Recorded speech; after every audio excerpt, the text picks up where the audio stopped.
Good morning to all of you and welcome to the Parts International School. तो last class में अपन ने goodwill के सारे question कर लिए थे, गुडविल टॉपिक पढ़ लिया था। अगर उसका कोई क्वेश्चन रह गया तो एक बार ही देख लेता हूँ, अदरवाइज नया टॉपिक स्टार्ट करेंगे अपन लोग। तो गुडविल का लास्ट क्वेश्चन था 16 तक क्वेश्चन कर लिए थे। आज करेंगे हम एक और क्वेश्चन है, question number 17। Please come on the question number 17। क्या लिखा पढ़ना स्टार्ट करिएगा। A B C are three partners, क्या तीन पार्टनर है ए बी और सी। फिर लिखा है एंड द रेशियो इज 3:2:1 और उनका रेशियो लिखा है 3:2:1। They admitted D as a new partner for 1/7।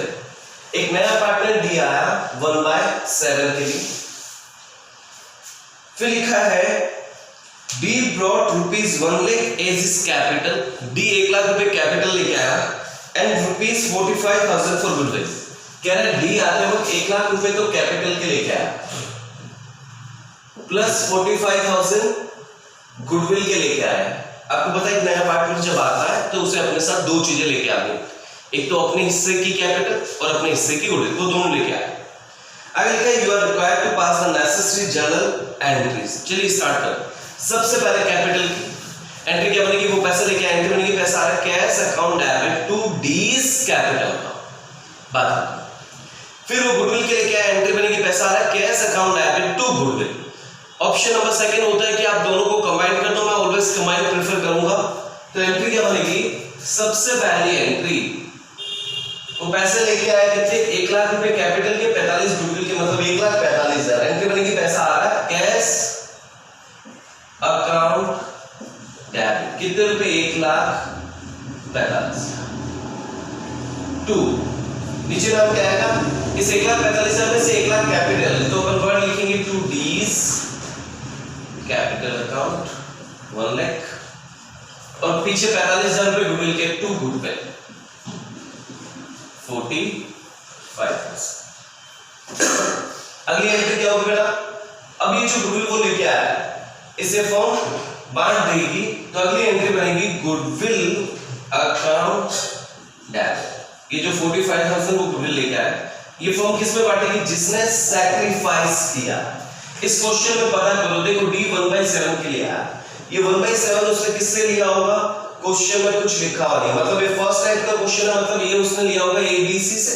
तो सैक्रिफाइस तीनों ने किया है और वो भी अपने ओल्ड रेशियो में, तो वो भी गुडविल देगा। अब सैक्रिफाइस तीनों ने किया तो तीनों को गुडविल मिलेगी to A's capital account to B's capital account to C's capital account 3:2:1। 45,000 को बांटेंगे 3:2:1 में, तो आंसर आएगा 22.5 15,000 7,500। ये क्वेश्चन नंबर 17 था, ओवर हो गया। चलिए गुडविल के सारे क्वेश्चन खत्म हो गए हैं। गुडविल के बाद जो नेक्स्ट टॉपिक आता है हमारे सिलेबस में वो है रिजर्व्स। ये यूं बोलूं accumulative profit and loss. Next topic है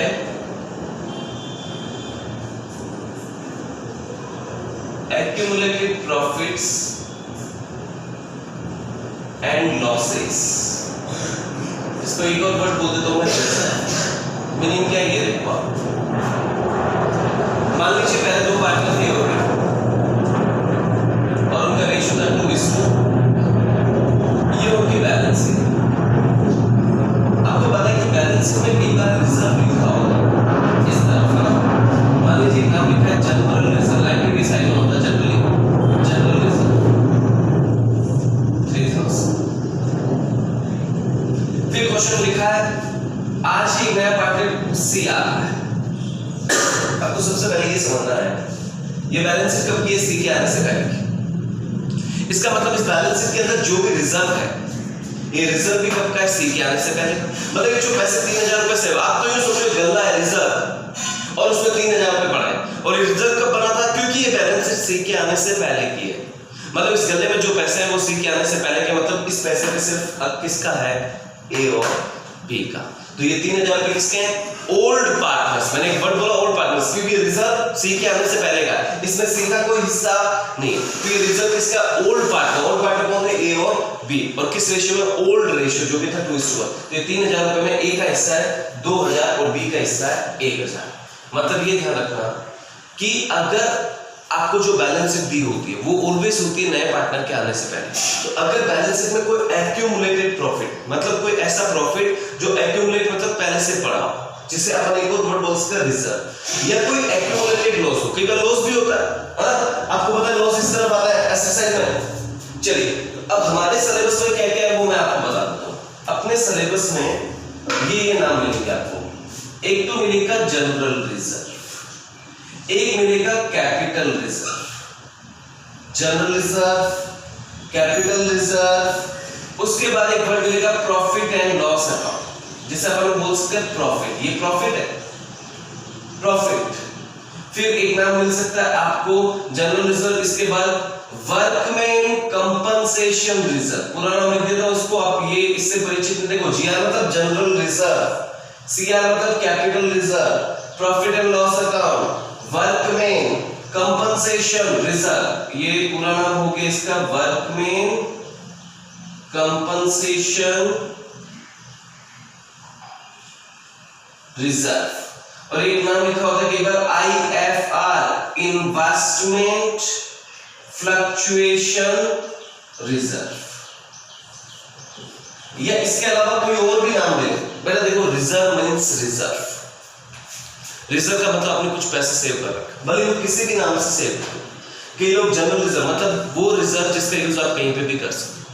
कैपिटल रिजर्व मतलब ये वो रिजर्व है जिसका यूज हम कैपिटल लॉसेस के लिए ही कर सकते हैं।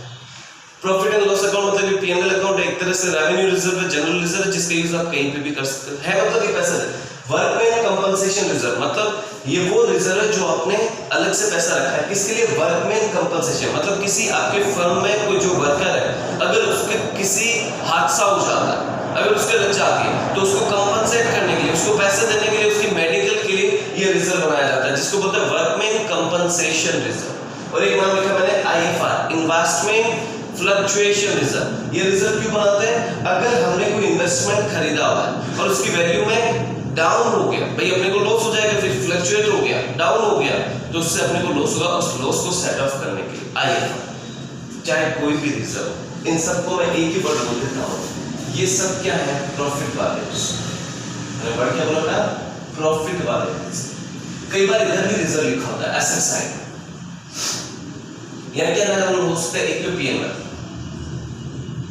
आप लोग जानते हैं इधर इस पीएनएल का मतलब P फॉर प्रॉफिट, और इधर आ रहा है मतलब ये L फॉर लॉस। ये एक नाम लिखा था कई बार एडवर्टाइजमेंट सस्पेंस अकाउंट। ये क्या एक तरह से एडवर्टाइजमेंट मतलब आप लोगों को याद आ रहा होगा, अपने क्लास 11 में पढ़ा था हैवी एडवर्टाइजमेंट, अपन बैलेंस में एक्सरसाइज में दिखा था ना, एडवर्टाइजमेंट मतलब एक्सपेंस। चाहे ये प्रॉफिट, इन सबको मैं बोल सकता हूँ ये लॉस वाले रिजर्व। बेटा ये ध्यान रखना, इधर वाले मतलब प्रॉफिट वाले, इधर वाले मतलब लॉस। ये यूं बोलो एसेट का बैलेंस डेबिट होता है, मतलब ये सब तो है डेबिट वाले और ये सब है क्रेडिट वाले रिजर्व। अब आपको एक चीज ध्यान रखनी है, चाहे प्रॉफिट वाला रिजर्व हो चाहे लॉस वाला रिजर्व, ये सारे रिजर्व हमने कब बनाए थे? सी के आने से पहले। मतलब इन रिजर्व में जो भी पैसा है, इन रिजर्व का जो भी बैलेंस है, उसमें सी का किसी भी तरह से कोई हक नहीं। तो आपको क्या करना पड़ता है? ये जो रिजर्व है ना, इसको आपको सी के आने से पहले डिस्ट्रीब्यूट कर दो, बांट दो, ताकि फ्यूचर में चल के कोई दिक्कत ही नहीं है। ये जो भी रिजर्व है सी के आने से पहले बांट दो। किस किस में बांटना? Old partner, old ratio. आपको ओल्ड पार्टनर्स में बांटना है, नए पार्टनर को नहीं देना है, क्योंकि इसमें उसका कोई सा है। तो ये जो भी इनमें बैलेंस हो रहा है ये बांट देना, ओल्ड पार्टनर्स, ओल्ड रेशियो। अब एक छोटी सी बात है, अगर आप ये जो प्रॉफिट वाले रिजर्व बांटेंगे ए और बी, इससे ए और बी की कैपिटल बढ़ेगी। और आप लोग जानते हैं कैपिटल बढ़ाएंगे तो अपन कैपिटल को इस तरफ लिखते हैं, क्रेडिट साइड है ना। आपको याद आ रहा है पार्टनर्स कैपिटल अकाउंट, अपन बनाएंगे ए बी सी, ए बी और सी। आपको ये होंगे प्रॉफिट वाले रिजर्व आप बांटोगे, इससे ए और बी की कैपिटल क्या हो जाएगी? बढ़ जाएगी। इधर लिखना, तो ये सारे रिजर्व इधर वाले इधर ले आना, bye general reserve, capital reserve, ये जितने भी है ना सीरियल से। और किस में बढ़ना है? ए और पार्टनर्स। और ये जो लॉस वाले मतलब ये लॉस भी कब का है? सी के आने से पहले का। तो इसका मतलब ये लॉस भी किसको मिलेगा? ए और बी को। लॉस मिलने से उनकी कैपिटल कम हो जाएगी। इधर ले आना, टू पीएनएल, टू एडवर्टाइज। समझ आया? अब इसका रिजल्ट को और डीपली डिस्कस करेंगे। आज की क्लास यहीं तक रखेंगे। Have a nice day.